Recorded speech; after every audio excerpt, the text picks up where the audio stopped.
Good morning বন্ধুরা। আজকে 4 December 10:53 বাজে সকাল। এখন গতকাল রাতে আমি ভিডিও করেছিলাম আজকে বাজার নিয়ে, তো বলেছিলাম বাজার যদি ওঠেও সেখান থেকে পতন আসাটা উচিত, কারণটা বলেছিলাম। কিন্তু বাজার সকাল থেকে প্রায় একমুখীভাবে টানা শুরু করেছে। তাই এই আজকে শুরু হয়েছিল এখান থেকে, এই যে এখান থেকে শুরু হয়েছিল আজকে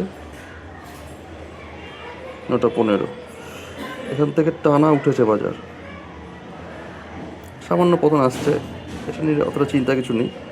এই রেড লেভেলটা ক্রস না করা পর্যন্ত, মানে 26,041 করার পর দেখতে হবে কীরকম অবস্থা, তারপর ডিসিশন তো মিনিটে আছে। কালকে আমি কিছু পয়েন্ট দিয়ে বলেছিলাম যে বাজার উঠলেও সেখান থেকে পতন আসবে, তার কারণ ছিল, সেগুলো আমি কারণগুলো ব্যাখ্যা করে বলেছিলাম। তো আজকে বাজার উঠেছে, অনেকে মনে হতে পারে তাহলে তো মানে আমার কথা মিলল না। ফার্স্ট অফ অল আমি যেটা বলবো সেটা হবেই এরকম কথা নেই। আমি কি যুক্তি দিয়ে কথাটা বলেছিলাম। আজকে বাজারটা যে উঠেছে সেটাও কিন্তু কালকে আমি কারণটা বলেছিলাম। তো আজ যেহেতু পুতিন আসছে ভারতে, এটা একটা বিশাল বড় পলিটিক্যাল ব্যাপার। আর এই মুহূর্তে সবাই জানে সারা বিশ্বে একটা যুদ্ধ মতো অবস্থা, যুদ্ধ তো চলছেই, আরও যুদ্ধ মতো অবস্থা রেডি হয়ে আছে, বিশেষ করে আমেরিকাকে কেন্দ্র করে।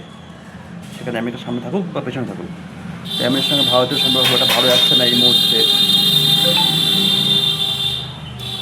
তো রাশিয়া যে ভারতে আসছে, এটা আমেরিকার ক্ষেত্রে অবশ্যই একটা নেগেটিভ ব্যাপার, আমেরিকা সেটা ভালোভাবে নেবে না। তারা চাইবে বাজারটাকে ফেলে দিয়ে মানে ভারতীয় বাজারের অবস্থা আরও খারাপ সেটা দেখাতে চাইবে সারা বিশ্বের কাছে, তাদের যারা ফরেন সেলার আছে। আর ভারত চাইবে উল্টোটা, আমাদের যে মানে দেশীয় যারা ইনভেস্টার আছে, ডিআই যাদেরকে বলি আমরা, ডোমেস্টিক ইনভেস্টার, তো তারা চাইবে যে বাজারটাকে উঠাতে, যাতে দেখা যায় যে ভারতের বাজার আপ ট্রেন্ডে আছে। এই যে পলিটিক্যাল ব্যাপারগুলো থাকে, এগুলো কিন্তু এগুলো নিয়ে আলোচনা করে না, এগুলো নিয়ে কেউ বলে না। তো এগুলো অনেক সময় ওপর থেকে চাপ থাকে, প্রেশার থাকে যে আপনি মাল কিনুন, আপনি কিনে বাজারটা উঠে দেন, আপনি বেচুন, বেচে মালটাকে মানে বাজারটাকে ফেলে দেন, এরকম ব্যাপার থাকে। এগুলো আমি বলছি, আপনারা বুঝতেছেন কী বলতে চাইছি আমি। তো যেটা হচ্ছে এটা একদম আমি আমার হিসাব দিয়ে বলছি, আমি অবশ্যই এটা কোনো টেকনিক্যাল ব্যাপারগুলো থেকেও হচ্ছে গিয়ে কিছুটা পলিটিক্যাল প্রেশার এটা হচ্ছে বলে আমি মনে করি। আপনি আজকেও দেখবেন ডিআই প্লাস বাই করবে, মানে 7টার সময়, 7টার পর, সন্ধ্যা 7টার পরে আমরা দেখতে পাই ডেটাগুলো, দেখবেন ডিআই বেশি বাই করেছে, এফআই হয়তো সেলই করেছে। হ্যাঁ, তো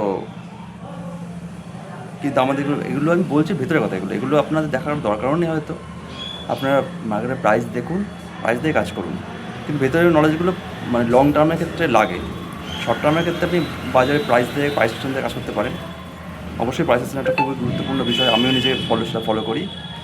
তো প্রাইসটাকে অবশ্যই ফলো করুন, আর যেটা হচ্ছে এটাকে এনজয় করুন। হ্যাঁ, বাজার একটু এখন সামান্য ঝিমিয়েছে, তখন থেকে আমি ভিডিও করছি, প্রায় 5 মিনিট হয়ে গেল, যাচ্ছে একটু সামান্য। এই লেভেলটার নিচে নেমেছে, কিন্তু দেখা যাক এটার নিচে গিয়ে কোনো বড় বেয়ারিশ ক্যান্ডেল না বানানো পর্যন্ত হয়তো সেলিং প্রেশার আসবে না। দেশীয়রা যে কিনবে, তারা নির্দিষ্ট অ্যামাউন্টে তারা কিনবে, কিনতে শেষে তারপর কী হবে তারপর।